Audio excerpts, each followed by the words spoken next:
മുഅ്മിനിന്റെ ആയുധമാണ് ദുആ എന്നുള്ളത്. അല്ലാഹു യസ്അലില്ലാഹ യഗ്ദബു അലൈഹി, ആരെങ്കിലും അല്ലാഹുവോട് ചോദിച്ചിട്ടില്ലെങ്കിലാണ് അല്ലാഹു തആല കോപിക്കുന്നത്. അല്ലാഹുവിന് കോപം ഉണ്ടാകുന്നപ്പോഴാണ്. അല്ലാഹുവോട് ചോദിക്കുന്നില്ലെങ്കിൽ, അല്ലാഹുവിനോട് ദുആ ചെയ്യുന്നില്ലെങ്കിൽ അല്ലാഹുവിന് ദേഷ്യം ഉണ്ടാവുകയാണ്. വിശുദ്ധമായ ഖുർആനിൽ റമളാനെ കുറിച്ച് പറഞ്ഞെടുത്ത് നോക്കൂ.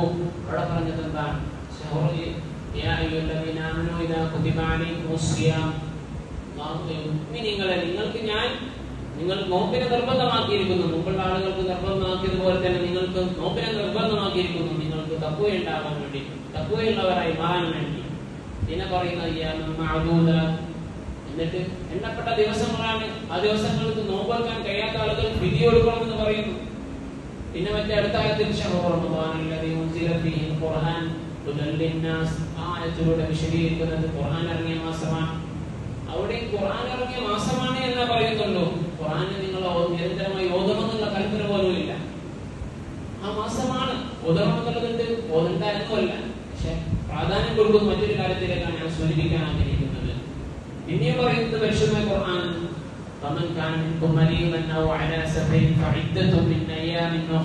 നിങ്ങളാരെങ്കിലും രോഗികളാണെങ്കിൽ നോമ്പ് മാറ്റി വെക്കാം. നിർബന്ധമാക്കപ്പെട്ട മാസം അതിനായിട്ട് മാത്രം അല്ലാഹു തആല നീക്കി വെച്ച റമദാൻ, ആ മാസത്തിൽ നോമ്പ് ഒരുക്കണ്ടാന്ന് പിന്നെ പറയുന്നത്.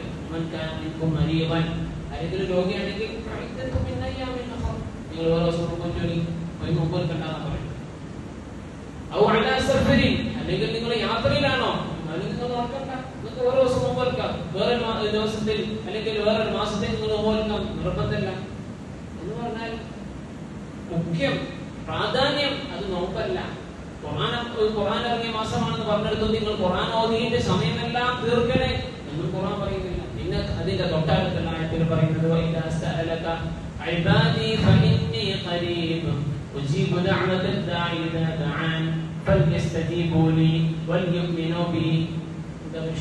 ഇതൊക്കെ പറഞ്ഞതിന് ശേഷം പിന്നെ പറയുന്നത്, നേരത്തെ പറഞ്ഞതിനൊക്കെ സെക്കൻഡ് ഓപ്ഷൻ ഉണ്ട്. നോമ്പ് എടുക്കാൻ പറഞ്ഞിട്ടും നിർബന്ധം പറഞ്ഞിട്ടും വേണ്ട, നിങ്ങൾ വേറെ ദിവസം പോയി. ഇത്ര നിർബന്ധമായ കേസാണെങ്കിൽ ഒഴിവാക്കാനുള്ള അവസരം കൊടുക്കൂലല്ലോ. നിസ്കാരത്തെ കുറിച്ച് പറയുന്നിടത്തൊക്കെ എങ്ങനെയായാലും നിസ്കരിക്കണം. ആ യാത്രയിലാണോ അല്ലാതിരിക്കുകയാണെങ്കിലും ഇനി യുദ്ധം നടക്കുകയാണെങ്കിൽ അവിടെയും നിസ്കാരം ഒഴിവാക്കാനുള്ള ഓപ്ഷൻ ഇല്ലല്ലോ. യുദ്ധം നടക്കുകയാണെങ്കിൽ നിസ്കരിക്കേണ്ട രൂപമുണ്ട്. യാത്രയിലാണ് നിസ്കരിക്കണം, ട്രെയിനാണെങ്കിൽ നിസ്കരിക്കണം, ഓപ്ഷൻ ഇല്ല. രോഗിയാണെങ്കിൽ നിസ്കരിക്കണം, കണ്ണുകൊണ്ട്, കാലുകൊണ്ട്, കൈ കൊണ്ട്, ഈ ഇവ കൊണ്ട് വരെ നിസ്കരിക്കാൻ പരിശുദ്ധമായ ഖുർആൻ അല്ലാഹു തആല അഭിവാദനം നമ്മൾ പഠിപ്പിക്കുന്നുണ്ട്. ഒരു ഓപ്ഷൻ നിസ്കാരത്തിന്റെ കാര്യത്തിലില്ല. അങ്ങനെ ഒരു ഓപ്ഷൻ ഉണ്ടായിരുന്നെങ്കിൽ നോമ്പിന്റെ കാര്യത്തിൽ അല്ലാഹു തആല ഓപ്ഷൻ കൊടുക്കില്ലായിരുന്നല്ലോ. പക്ഷെ അപ്പോഴും നോമ്പിനെ മാറ്റി നിർത്തുന്നുണ്ട്. രോഗിയാണോ നിങ്ങൾ നോക്കണ്ട, യാത്രക്കാരാണോ നിങ്ങൾ നോക്കണ്ട, അവിടെയൊക്കെ മാറ്റി നിർത്തുന്നുണ്ട്. ഖുർആൻ ഓതുന്ന മാസമാണെന്ന് പറഞ്ഞിട്ടും പക്ഷെ ഖുർആനെ നിങ്ങൾ നിരന്തരം ഓതണമെന്ന് ഖുർആനിൽ പറയുന്നില്ല. ഇതിനൊക്കെ ശേഷം പറയുന്നത് എന്റെ അടിമ എന്നോട് ചോദിക്കുകയാണെങ്കിൽ ഞാൻ അവന്റെ അടുത്തുണ്ട്, അതുകൊണ്ട് നിങ്ങൾ എന്നോട് ചോദിച്ചോളി, ഞാൻ നിങ്ങൾക്ക് ഉത്തരം നൽകാം. അവിടെ ചോദിക്കാനാ പറയുന്നത്, ദുആ ചെയ്യാനാണ് പരിശുദ്ധമായ ഖുർആൻ ഈ റമദാനെ കുറിച്ചും അതുപോലെ തന്നെ ഖുർആനെ കുറിച്ചും പറഞ്ഞ ആയത്തുകൾക്ക് ശേഷം പറയുന്നത് ദുആ ആണ് മുഖ്യം. അതിന് രണ്ടാമത്തെ വർഷം കൊടുക്കുന്നില്ല. മറ്റേനൊക്കെ രണ്ടാമത്തെ വർഷം കൊടുത്തിട്ടുണ്ട്. ഓതണം നിർബന്ധമാക്കി പറയുന്നില്ല, ഓതാതിരിക്കാൻ. നിർബന്ധമായി നോമ്പ് നോൽക്കാൻ പറഞ്ഞെടുത്ത് നോൽക്കണ്ടാന്ന് പിന്നെ പറയുന്നു. പക്ഷെ പിന്നെ പറയുന്ന ദുആനെ കുറിച്ച് പിന്നെ പറയുന്ന അതിന്റെ തൊട്ട് ഇപ്പുറത്തുള്ള ആയത്തിൽ പറയുന്നു, എന്റെ അടിമ എന്നെ ചോദിക്കുകയാണെങ്കിൽ ഞാൻ അവന്റെ അടുത്തുണ്ട്, അതുകൊണ്ട് എന്നോട് ചോദിക്കൂ, ഞാൻ ഉത്തരം നൽകാൻ തയ്യാറാണ് എന്ന് അല്ലാഹു തആല പറയുന്നു. അതുകൊണ്ട് തന്നെ ഒരുപാട് ദുആകളുണ്ട് ഈ മാസം നടക്കുന്നത്. അതുകൊണ്ട് തന്നെയല്ലേ മൂസാ നബിയുടെ നമ്മൾ മുമ്പ് ഇന്നലെ പറഞ്ഞ ചരിത്രത്തിൽ മൂസാ നബി അലൈഹിസ്സലാം ആ ബഹുമാനപ്പെട്ടവർ അല്ലാഹുവിനോട് ചോദിക്കുന്ന സമയത്ത് 40 മറകളാണുള്ളത്. 40 മറകൾക്ക് പിന്നിൽ വെച്ചിട്ടാണ് മൂസാ നബി സംസാരിച്ചത്. അല്ലാഹുവായിട്ട് സംസാരിച്ച ഒരു പ്രവാചകൻ കലീമുല്ലാഹി മൂസാ അലൈഹിസ്സലാമാണ്. മൂസാ നബിക്ക് പോലും സംസാരിക്കാൻ കിട്ടിയത് 40 മറകൾക്ക് പിന്നിലാണ്. പക്ഷേ ഒരു നോമ്പുകാരൻ നോമ്പ് തുറക്കുന്ന സമയത്ത് അള്ളാഹുവിനോട് സംസാരിക്കുന്നത് അല്ലെങ്കിൽ അള്ളാഹുവിനോട് ദുആ ചെയ്യുന്നത് ഒരു മറയുമില്ലാതെയാണെന്ന് ഹബീബുനാ മുഹമ്മദ് മുസ്തഫ സ്വല്ലല്ലാഹു അലൈഹി വസല്ലം. അതുകൊണ്ട് നമുക്ക് ഒരിക്കലും മാറ്റി വെക്കാൻ പറ്റാത്ത ഒന്നാണ് ദുആ. സദാസമയം ദുആ ചെയ്തുകൊണ്ടേയിരിക്കണം. എല്ലാ ദിക്റുകളും പഠിപ്പിക്കുന്നത് കേവലം ദിക്റായിട്ടല്ല, ദുആ ആയിക്കൊണ്ടാണ്.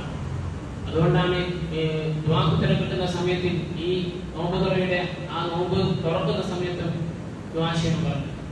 രാത്രി 3:1 ശേഷം, അതായത് അർദ്ധരാത്രിക്ക് ശേഷം ദുആ ചെയ്യാൻ അത് ദുആക്ക് ഉത്തരം കിട്ടുമെന്ന് ഹദീസുകൾ കാണാം, പ്രത്യേകിച്ച് റമദാനിന്റെ മാസത്തിൽ.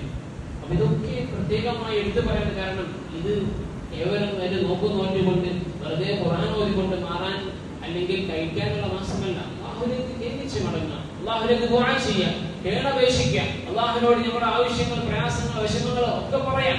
ശുദ്ധമാക്കുക, കൽബ് പരിപൂർണമായി ക്ലീനാക്കുക, അല്ലാഹുവിലേക്ക് അടുത്ത ഒരാളായി മാറുക എന്നുള്ളത്. ഒരു മറയുമില്ലാതെ അല്ലാഹുവിനോട് നമുക്ക് ചോദിക്കാൻ കഴിയുക എന്നുള്ള ഒരു അവസ്ഥ ഉണ്ടാക്കിയെടുക്കുകയാണ് വിശുദ്ധമായ റമദാൻ. ഇന്ന അജ്സൻ നാസി മൻ അജ്സ ബിദ്ദുആ.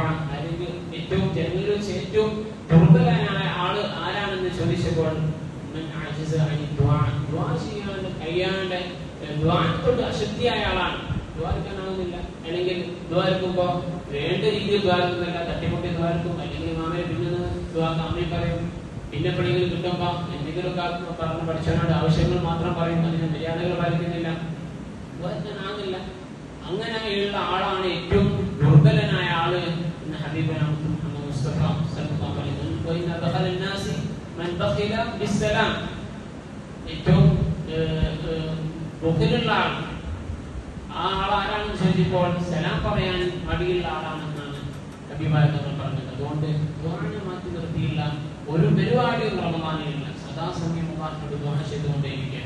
ഇത് ദുആയുടെ മാസമാണ്, ഒരു നോമ്പിന്റെയും ഖുർആനിന്റെയും മാസമല്ല. ഖുർആൻ ഓതണം, നോമ്പ് നിൽക്കണം, അതിൻ്റെതായ രീതിയിൽ തന്നെ ആ കർമ്മങ്ങളൊക്കെ ചെയ്യണം. അതിലുപരി അല്ലാഹുവിനോട് ഇതൊക്കെ സ്വീകരിക്കണ്ടേ? വെറുതെ നോമ്പ് നോക്കിയിട്ട് കാര്യമുണ്ടോ? വെറുതെ ഖുർആൻ ഓതിയിട്ട് കാര്യമുണ്ടോ? ഇത് സ്വീകരിക്കുമോ? സ്വീകരിച്ചിട്ട് കാര്യമുണ്ടോ? സ്വീകരിക്കണമെങ്കിൽ അല്ലാഹുവിനോട് ചെയ്യാൻ അപേക്ഷിക്കണം. താഴ്ന്നവനായിക്കൊണ്ട് അല്ലാഹുവിന്റെ മുമ്പിൽ സുജൂദിലായിക്കൊണ്ട് കരഞ്ഞുകൊണ്ട് അർദ്ധരാത്രികളിൽ അല്ലാഹുവിലേക്ക് അടുക്കുകയാണ് അല്ലാഹു നമ്മളെ ഏറ്റെടുക്കുകയുള്ളൂ. ഖുർആൻ ഓതിക്കൊണ്ട് നിസ്കരിച്ചതുകൊണ്ട് ഒന്നും കാര്യമാകുന്നില്ല. കാരണം അതിൽ എത്രത്തോളം ഇഖ്ലാസ് ഉണ്ട്, എത്രത്തോളം അതിൽ നമ്മൾ കൂടുതലായി ചെലവഴിക്കുന്നുണ്ട്, ഖുശൂഉണ്ട് എന്നുള്ളത് നമുക്ക് തന്നെ അറിയാൻ നമ്മുടെ അവസ്ഥകൾ. അതുകൊണ്ട് അതൊക്കെ മറികടക്കാനുള്ള ഒരു ഓപ്ഷൻ അത് ദുആ മാത്രമാണ്. അല്ലാഹു തൗഫീഖ് നൽകുമാറാവട്ടെ. മാസത്തിൽ അല്ലാഹുവിനോട് കരഞ്ഞുകൊണ്ട് അപേക്ഷിക്കാനും അവനെ കടക്കാനും അല്ലാഹു തൗഫീഖ് നൽകുമാറാവട്ടെ.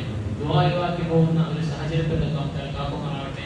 നമ്മുടെ ദുആകളൊക്കെ അല്ലാഹു സ്വീകരിക്കുന്ന രൂപത്തിലേക്ക് അല്ലാഹു തആല മാറ്റി തരുമാറാവട്ടെ. ആഖിറ ദുആന അൽഹംദുലില്ലാഹി റബ്ബിൽ ആലമീൻ. അസ്സലാമു അലൈക്കും വറഹ്മത്തുള്ളാഹി വബറകാതുഹു.